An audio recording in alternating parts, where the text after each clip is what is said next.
মসজিদে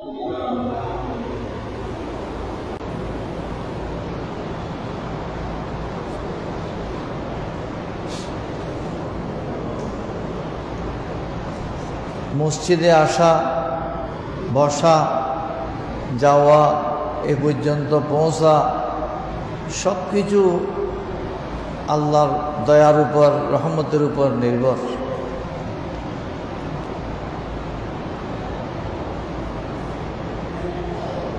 আমরা যে পর্যন্ত আসলাম এটাও আল্লাহর দয়া।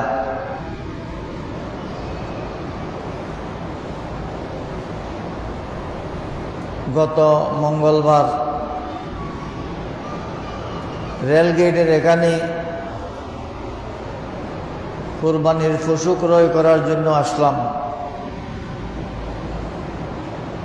শুনলাম আগের দিন সোমবার এক ব্যক্তি গরু বিক্রি করতে এসেছিলেন।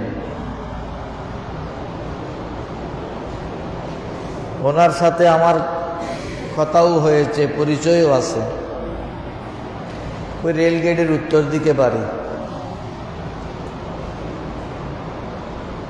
সোমবার গরু বিক্রি করতে এসেছে, মঙ্গলবার ওনার জানাজা। মঙ্গলবার আসরের পর 1 নম্বর রোডে ওনার জানাজা হয়েছে। আপনি আমার জানাজাও হতে পারত। আল্লাহ যে দয়া করেছেন, মেহেরবানি করেছেন, আমাদের হায়াতের মধ্যে, রিজিকের মধ্যে বরকত দিয়েছেন, এগুলো সব আল্লাহর দয়া। মহান রব্বুল আলমিনের দরবারে লাখো কোটি শুকরিয়া, আলহামদুলিল্লাহ। মসজিদে আসা ইবাদত। জুমার দিন আমি অনেকবার বলেছি, জুমার দিন আজান হওয়ার সাথে সাথে মসজিদের দরজায় 2 জন মুয়াক্কাল ফেরেশতা, অর্থাৎ আল্লাহর পক্ষ থেকে প্রতিনিধি ফেরেশতা উপস্থিত হয়ে যান। মসজিদে কার পরে কে এসেছে, কার পর কে এসেছে, তারপর কে এসেছে, তারপর কে এসেছে, প্রত্যেকের নাম তালিকা করে থাকেন। আমরা দেখি না, কিন্তু আমার রাসূল ইরশাদ ফরমাচ্ছেন, সহিহ বুখারী শরীফের মধ্যে হাদিস বর্ণিত আছে যে এই লোকগুলোর তালিকা হয়। একটা বিরিয়ানির প্যাকেট দেবে যে মাহফিলে, সেটা সবাই আগে পেতে চায়, আমারটা আগে হাতে আসুক। জান্নাতে যাওয়ার যে তালিকা হচ্ছে, সেই তালিকাতে আমার নামটা আগে আসুক, এই কথা যে আমরা চাই না, এটা নিছক বোকামি, নিছক বোকামি। নামাজের প্রথম কাতারে, আগের কাতারে বসা বেশি সওয়াব। আগের কাতারে বসলে একটা ওট কোরবানি দেওয়ার সওয়াব। সুবহানাল্লাহ।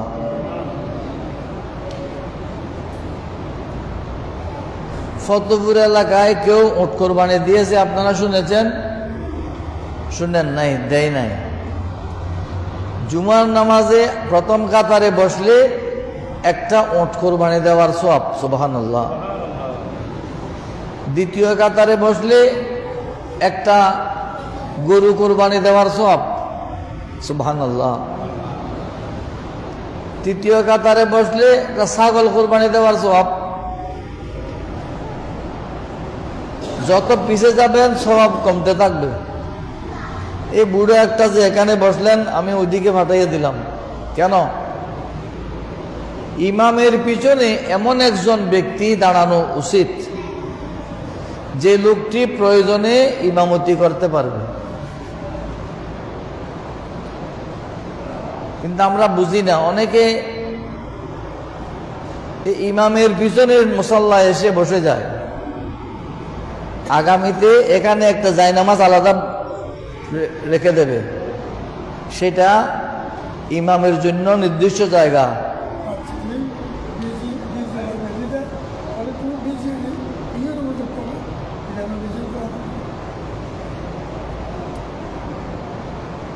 কেন? ওইটা ইমাম সাহেব দাঁড়াবে।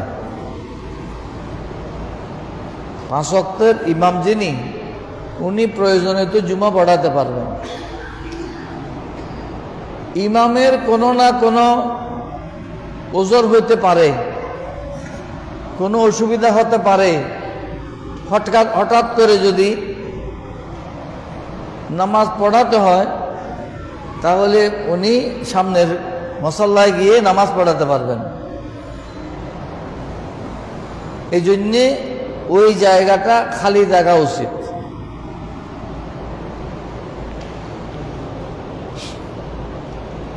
খুতবাওয়ালা আমাদেরকে নসিহত করতেছেন,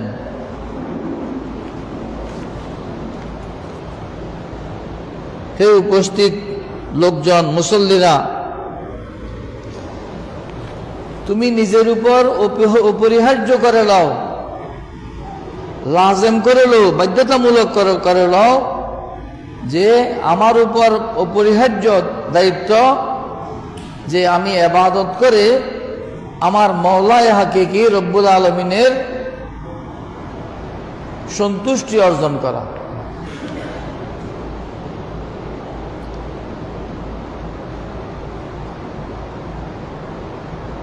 প্রকৃত মালিক রব্বুল আলামিনের সন্তুষ্টি অর্জন করা আমার উপর অপরিহার্য। এটা নিজের উপর নিজে নিশ্চিত করে নিন, এতে আপনার নেজাতের পথ সহজ হয়ে যাবে।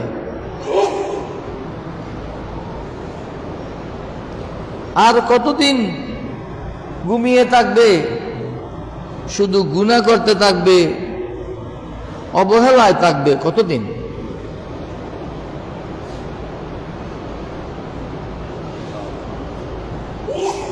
কখন তুমি আল্লাহর ভয় অন্তরে জাগা দেওয়ার চেষ্টা না করে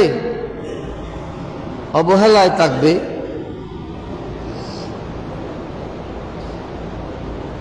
তুমি অনুসন্ধান করতে থাকো, খোঁজ করতে থাকো, চেষ্টা করতে থাকো, কিভাবে তুমি সৎ কাজ করে তোমার মালিক ও মাওলার নৈকট্য লাভ করবে। কখন তুমি গুনাহ থেকে বিরত হবে? আর কতদিন তুমি গুনাহ উপার্জন করতে থাকবে? শুধু তোমার থলের মধ্যে গুনাহ আর গুনাহ, গুনাহ আর গুনাহ, গুনাহ আর গুনাহ, এভাবে তোমার আর কতদিন অতিবাহিত করবে? তোমরা আল্লাহর ভয় অন্তরে স্থান দাও, আল্লাহকে ভয় করো। যেহেতু যত সওয়াবের কাজ আছে, যত ভালো কাজ আছে, যত পুণ্যের কাজ আছে, সবচাইতে বড় পুণ্যের কাজ হলো, পুণ্যের পুঁজি হলো, নেক আমলের সৎ কাজের পুঁজি হলো আল্লাহর ভয় অন্তরে স্থান দেওয়া। আর সবচাইতে ক্ষতিকর পুঁজি, সবচাইতে ক্ষতিকর উপার্জন, সেটা হলো গুনাহ। কিন্তু আমরা শুধু গুনাহ আর গুনাহ অর্জন করতে থাকি, আল্লাহর ভয় অন্তরে জায়গা দেই না। সাবধান, সতর্ক থাকবে। 5 ওয়াক্ত নামাজ যেন তোমার থেকে ছুটে না যায়, তুমি যেন নামাজ বাদ না দাও। বড়ই যত্ন সহকারে জুমার জামাত যেন তোমার ভাগ্যে জোটে, জুমাতে যেন অংশগ্রহণ করতে পারো, জমাতে যেন অংশ করতে পারো, এ ব্যাপারে সচেষ্ট থাকবে, যত্নবান থাকবে। তোমাদেরকে যাকাত আদায় করার জন্য বারবার নির্দেশ দেয়া হয়েছে, কিন্তু তোমরা এগুলোর বিরোধিতা করে আসছো এবং সত্যকে গোপন করে আসছো। তোমাদের অন্তরের মধ্যে গুনার পর গুনাহ, গুনার পর গুনাহ, গুনার পর গুনাই বিরাজ করছে।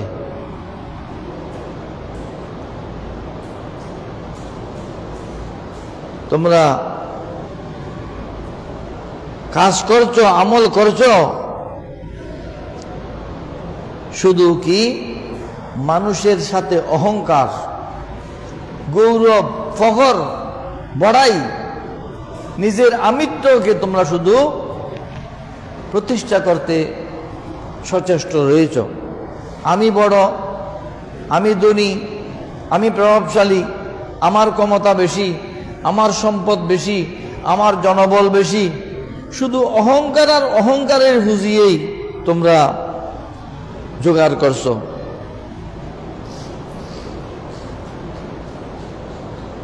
তোমাদের কাছে যদি কেউ কিছু আমানত দে, সে আমানত খেয়ানত করতে থাকো। আশ্চর্য হলো হে মিসকিন, তোমার জন্য আশ্চর্য হলো তুমি মরণকে নিশ্চিতভাবে স্বীকার করতেছ যে আমি মরে যাব, আজ না হয় কাল, কাল নয় পরশু। কিন্তু যদি তুমি তোমার মৃত্যুকে নিশ্চিতভাবে জানো এবং স্বীকার করে থাকো, তাহলে কিভাবে তোমরা বোকাদের সাথে সুসম্পর্ক রাখো? বোকা কারা? যারা কবর হাসর ইবাদত বন্দেগী সেই দিকে মনোযোগী নয়। আমরা তো সালাক মনে করি ওই লোককে, যে লোক মানুষকে প্রতারণা করতে জানে, দুঃখবাজি করতে পারে, সেটাকে চালাক মনে করে। সেটা চালাক না, সেটা বোকা। তার হায়াতের সময় অতিবাহিত হয়ে যাচ্ছে, অথচ সেই মৃত্যুকে নিশ্চিতভাবে স্বীকার করতেছে আর বোকাদের সাথে সুসম্পর্ক করে যাচ্ছে।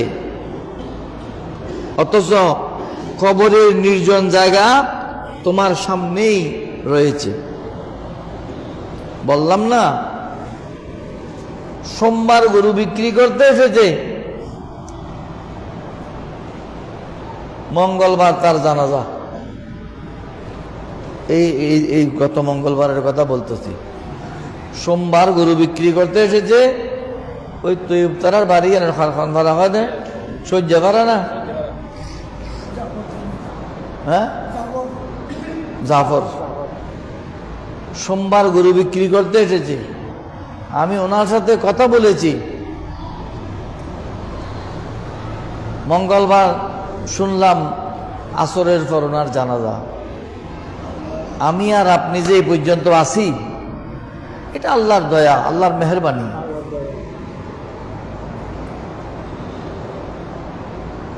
হয়তো ওই দিন আমার জানাজা হতে পারত, আর আরো আগেও হতে পারত।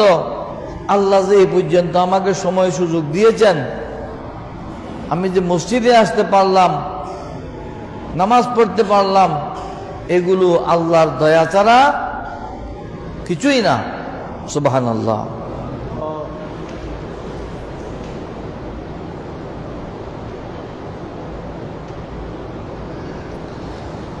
কবরের নির্জন জায়গার কথা তুমি ভুলে রয়েছ, মুনকার নকিরের সওয়ালের কথা তুমি ভুলিয়ে গেছ। অথচ তুমি অহংকার আর অহংকার, গুনার পর গুনাহ করতেই আছো। যে কত ভয়ঙ্কর জায়গা, কত মুসিবতের জায়গা ওই কবর, সেটা তুমি ভুলেই রয়েছ।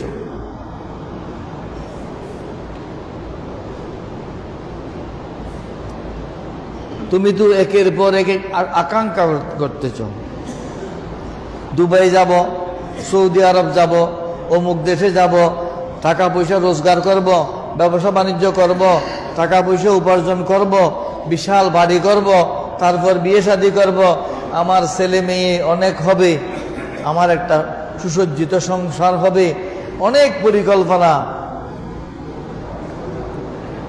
সেই পরিকল্পনা আপনি যদি করতে থাকেন, করতে পারেন, কিন্তু সেই পরিকল্পনা বাস্তবায়নের জন্য আল্লাহর কাছে কান্নাকাটি করে ফরিয়াদ করতে হবে।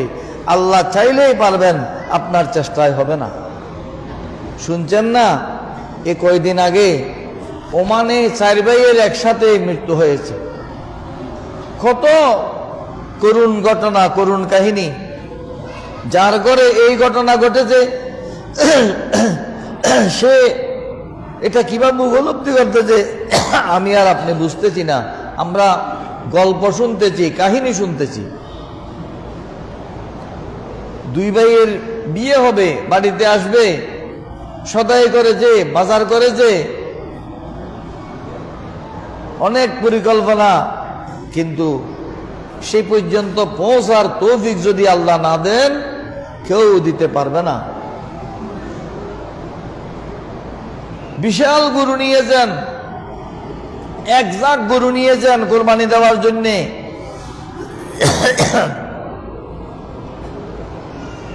সেটা গরুর গোশত যে আপনি খেতে পারবেন, সেটার কি ভরসা আছে? নাই। হজ করতে গিয়েছেন, সেখানে আল্লাহর ডাকে সাড়া দিয়েছেন, ইন্তেকাল করেছেন। এমনও অনেক হয়েছে না, বাংলাদেশেরও অনেক লোক ইন্তেকাল করেছেন। আমরা তো আফসোস করতে যে হ্যাঁ লোকটা হজ করতে গিয়ে মারা গেল না, সে তো পার হয়ে গেছে। সুবহানাল্লাহ। আমার রাসূল ইরশাদ ফরমাচ্ছেন, মান মাতা ফি আহাদিল হারামাইনি বা'সাহুল্লাহু ইয়াউমাল কিয়ামাতি মিনাল আমিনিন। যে মক্কায়ে মুআজ্জামার হেরমে বা মদিনায়ে পাকের হেরমে মৃত্যুবরণ করেছে, কিয়ামতের দিন সে নিরাপদে পার হয়ে যাবে। সুবহানাল্লাহ। তার পার হওয়া নিশ্চিত হয়ে গেছে। বাড়িতে পরিবার পরিজন কান্নাকাটি করতেছে, সেই কান্নাকাটিতে কোনো লাভ নাই। হাজি ইন্তেকাল করলে সে হাজির লাশ দেয় না, সে আল্লাহর থেকে পেয়েছে, আপনি কে নেবেন কেন? সরকার ওই দেশেই দফন করে দেবে। কিন্তু ওমরার লোক পরিবারের পক্ষ থেকে চাইলে দিয়ে দেয়, কিন্তু হজের মানুষ দেয় না। সেখানে মৃত্যু পাওয়া কত যে সৌভাগ্যের বিষয়, সেটা আমার রাসূল ইরশাদ ফরমাচ্ছেন, সে জান্নাতে নিরাপদে চলে যাবে। সুবহানাল্লাহ। ইমাম আহলে সুন্নাত আল্লামা হাশিমি সাহেব কিবলা রাহমাতুল্লাহ একজন মুরিদ, আমার নামে নাম। উনি হজে যাচ্ছেন, আমাকে বলছেন, হুজুর একটু দোয়া করবেন আমি যেন ওখানে থেকে যেতে পারি। আমি বললাম, এখানে দোয়া করলে হবে না। আপনি যখন হজ শেষে মদিনায়ে পাকে যাবেন, চোখের পানি ছেড়ে আল্লাহর প্রিয় রাসূল সাল্লাল্লাহু আলাইহি ওয়াসাল্লামের কাছে চাইবেন, ইয়া রাসূলুল্লাহ আমি আপনার কদমে একটা জায়গা চাই, যদি আমার রাসূল কবুল করেন আপনার সেখানে মৃত্যু হবে। সুবহানাল্লাহ। বাস্তবেই তাই হয়েছে, বাস্তবে তাই হয়েছে। হজের কাজ সেরে মদিনায়ে পাকে গিয়েছেন, কিভাবে সে আবেদন করেছে আমি জানি না, তার সেই ফরিয়াদ আমার রাসূল শুনে ফেলেছেন। আল্লাহ পাক সুবহানাহু ওয়া তাআলা তার দরখাস্ত মঞ্জুর করে ফেলেছেন। সুবহানাল্লাহ।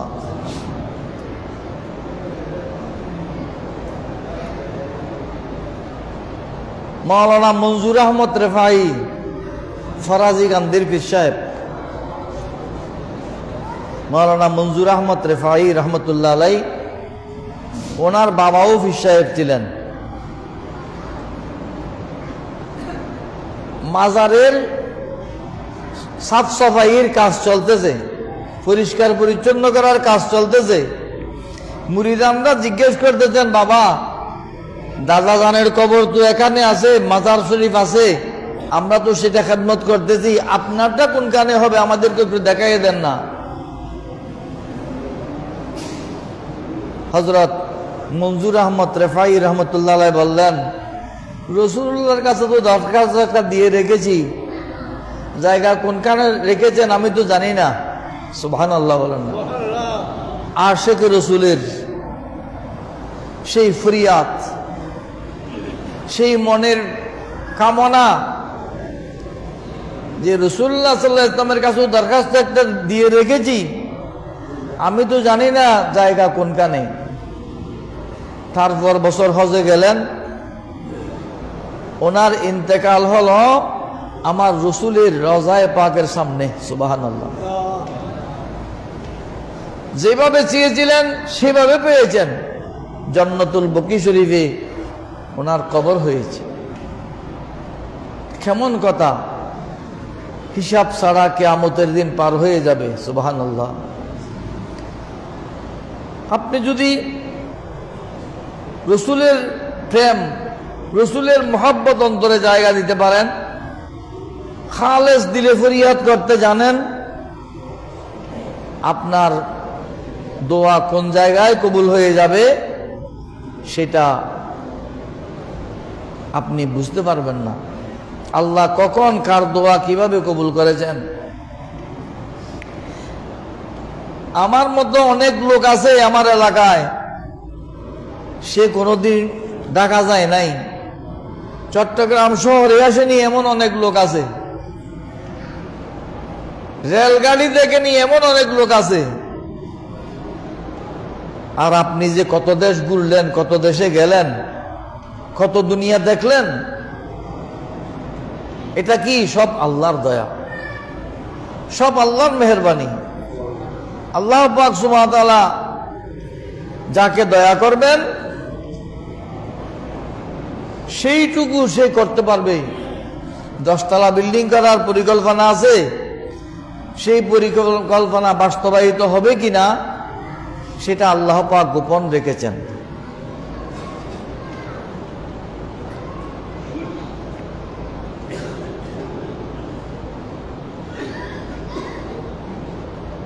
আফসোস,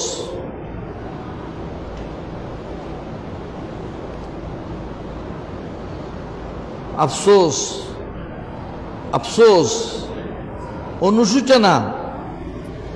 তুমি দেখতে যে তোমাকে তোমার অতীত জীবনে তুমি কি আমল ছেড়ে দিয়েছ, কি আমল করেছ, কোন ভালো কাজ ছেড়ে দিয়েছ, কোন গুনাহ করেছ, সবগুলো তোমার চোখের সামনে আছে।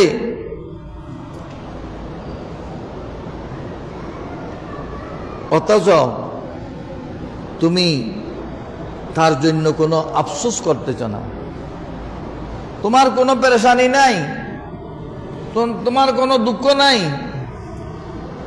হাই রে, আমার জীবনের 30 বছর, 40 বছর, 50 বছর, 60 বছর চলে গেল, এখনো আমি আগের মতো চলতেছি, একটু পরিবর্তনের চিন্তা কারো নেই।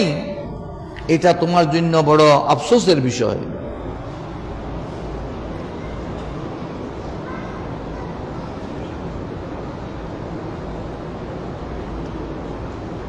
তুমি শুধু জাহান্নামে যাওয়ার কাজটুকু দ্রুত করতেছ, জান্নাতে যাওয়ার কাজ তুমি ছাড়তেছ।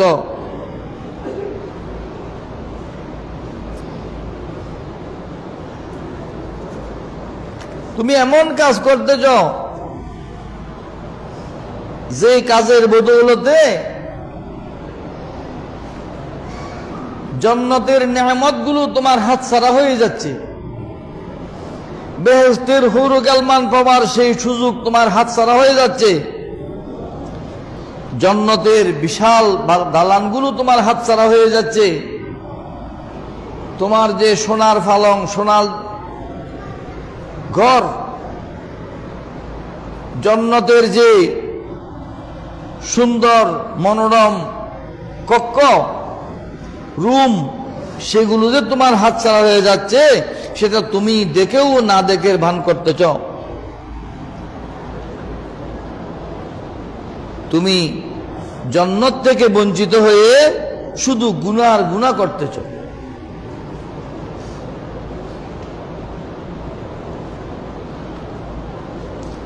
কত সুন্দর আওয়াজ দিয়ে হাজিরা আরফাতের ময়দানে আর্তনাদ করতেছে, আওয়াজ দিচ্ছে, লব্বাইক আল্লাহুম্মা লব্বাইক, লব্বাইক লা শারীকা লাক লব্বাইক, ইন্নাল হামদা ওয়ান নি'মাতা লাকা ওয়াল মুলক লা শারীকা লাক।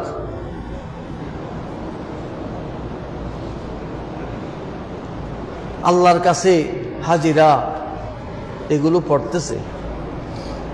লব্বাইক আল্লাহুম্মা লব্বাইক পড়েন না, লব্বাইক আল্লাহুম্মা লব্বাইক, লব্বাইক লা শারীকা লাক লব্বাইক,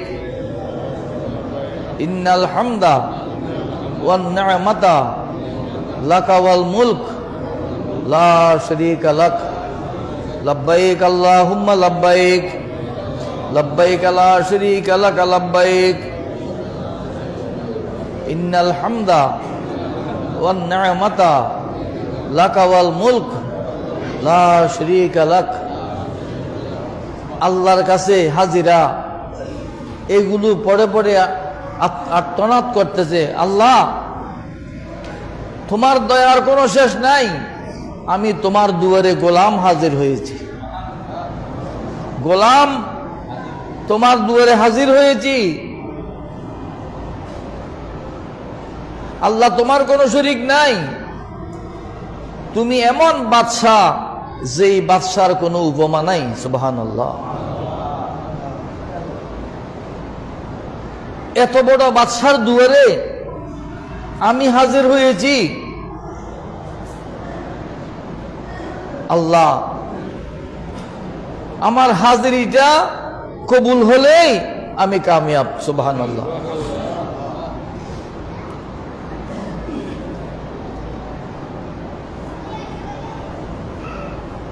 হাজিরা যে ওখানে আর্তনাদ করতেছে, সেটা শুনে কি আপনার মনে একটা নাড়া দেয় না, জাগরণ সৃষ্টি হয় না? আল্লাহ কোন দিন আমি যেতে পারবো সেই আরফাতের ময়দানে, কোন দিন আমি যেতে পারবো তোমার ওই ঘরে? এই জন্য কোন আশেক আমার রসুলের দরবারে ফরিয়াদ করতেছে, ইয়া রাসূলুল্লাহ আপনার দুয়ারে আসা এটা আমার কাজ, আমার ভাগ্যের পরিবর্তন করা সেটা তোমার কাজ। সুবহানাল্লাহ।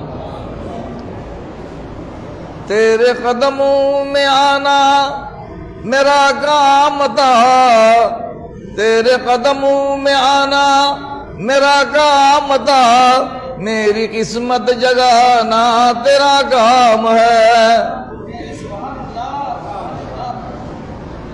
मेरी आंखों को है दीद की आरज़ू, मेरी आंखों को है दीद की आरज़ू, रुख से पर्दा हटाना तेरा काम है।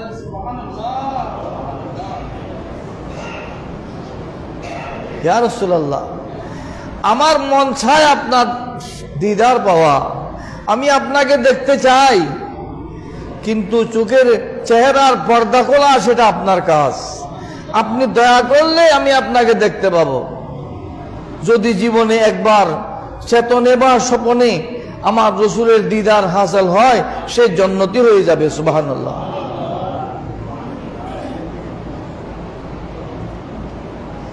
बड़ा बढ़ता है सुल्तान कौनैन का, बड़ा बढ़ता है सुल्तान कौनैन का, सदका मौला अली सदका हसनैन का, सदका ख्वाजा पिया गौस सकनैन का, हाजिरी होगी ये करम आम है।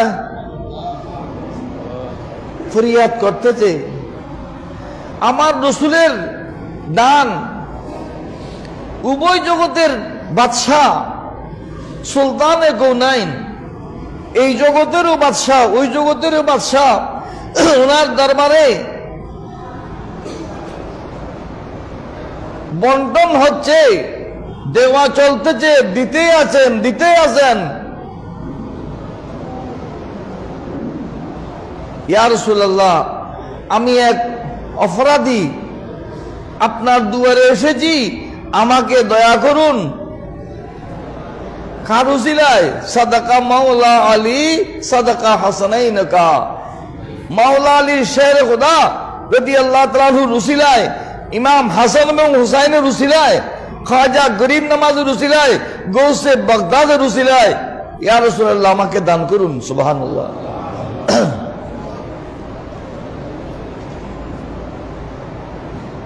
আমি তো কিছুই পাই নাই, সেই কথা বুঝলে ভুল হবে। আমার সবচাইতে বড় পাওয়া আপনার দুয়ার পর্যন্ত, আপনার চৌকট পর্যন্ত, আপনার দরজা পর্যন্ত আসতে পারা, এটাই আমি বড় দান পেয়েছি। সুবহানাল্লাহ। হাজিরি হো গই ये कलम आम है। আমাদের দেশের এক শ্রেণীর মোল্লারা বলবে, হ্যাঁ রসুলের কাছে চাইবে কেন? রসুলের কাছেই তো চাইবে।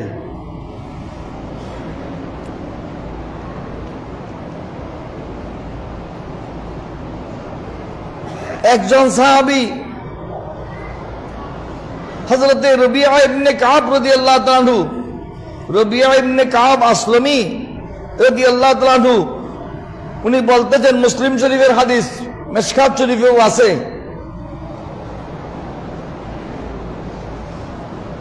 আমি রাত্রে হুজুর সাল্লাল্লাহু আলাইহি ওয়াসাল্লামের সাথে এক সফরে ছিলাম, হুজুরের খেদমত করেছি, ওযুর পানি দিয়েছি, বিভিন্ন খেদমত করেছি।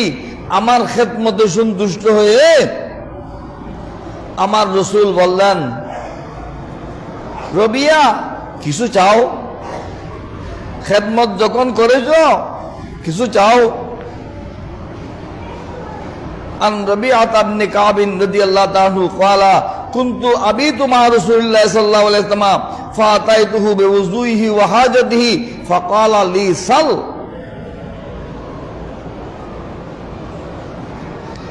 আমি হুজুরের প্রয়োজনীয় খেদমত করেছি, ওযুর পানি দিয়েছি, খুশি হয়ে আমার রসুল বললেন, রবিয়া চাও, কিছু চাও? যখন আমার রসুল বললেন সাল, আমি বললাম, কুলতু আসআলুকা মুরাফাকাতাকা ফিল জান্নাহ। ইয়া রাসূলুল্লাহ, আমি আপনার কাছে চাই, জান্নাতে আপনার সাথে থাকতে চাই। সুবহানাল্লাহ। দুনিয়ার কোন নেয়ামত চাননি, জান্নাতে আমার রাসূলের সাথে থাকতে চাইলেন। সুবহানাল্লাহ। ওয়ালা ওয়া গায়রা যালিকা, আমার রাসূল ইরশাদ করলেন, আর কিছু চাও? আর কিছু চাও? অন্য কিছু চাও? আমি বললাম, না হুয়া যাকা। কুলতু হুয়া যাকা, হুজুর আমি যা চেয়েছি তাই চাই, আমি জান্নাতে আপনার সাথে যা থাকতে চাই। সুবহানাল্লাহ। এই হাদিসের ব্যাখ্যার মধ্যে হযরতে শেখ আব্দুল্লাহ মুহাদ্দিস দেহলভী রহমতুল্লাহ আলাইহি, যার মাধ্যমে ভারতবর্ষে হাদিস প্রচার হয়েছে, যাকে আমার রসুল মদিনায়ে পাক থেকে, হাদিস মক্কায়ে মুআজ্জামা থেকে হাদিস শিক্ষার জন্য, হাদিস প্রচারের জন্য পাঠিয়েছিলেন, উনি লিখতেছেন, আজাতলা কে সওয়াল কে ফরমুদ সাল বাকা ও তখসিস নকদ বমতলুবে খাস मालूम मिशवत हमा कार बदस्त हिम्मत करामत उस सल्लल्लाहु अलैहि वसल्लम हर चे खाहत हर करा खाहत बेइज़्ने परवरदिगार खुद बदहत। सुबहानल्लाह। আমার রাসূল রবিয়া ইবনে কাবকে কি চাইবে সেটা বলেননি, চাও চাও। সাহাবী চিন্তা করলেন, আমি দুনিয়ার নেয়ামত চাইলেও দিতে পারবেন আমার রাসূল, তা সাহাবীর আকীদা। আখিরাত চাইলেও দিতে পারবেন আমার রাসূল, সেটা সাহাবীর আগে উনি বললেন, ইয়া রাসূলুল্লাহ, আমি জান্নাতে আপনার সাথে থাকতে চাই। সুবহানাল্লাহ। মুহাক্কিক দেলওয়ি বলতেছেন, এই হাদিস দ্বারা বোঝা যায় আল্লাহ পাক সুবহানাহু ওয়া তাআলা আল্লাহর রাসূলকে এমন ক্ষমতা দিয়েছেন, এমন অনুমতি দিয়েছেন, যাকে যা চায় যখন চায় তা দিতে আমার রাসূল সক্ষম। সুবহানাল্লাহ। এই জন্য শায়ের বলতেছেন, তেরে কদমোं में आना मेरा काम था, मेरी किस्मत जगाना तेरा काम है। আমার কাজ, আমি দুয়ার পর্যন্ত এসেছি। মক্কায় মুআজ্জামায় গেলে, মদিনায় পাকে গেলে হাজিরা শুধু চায় কি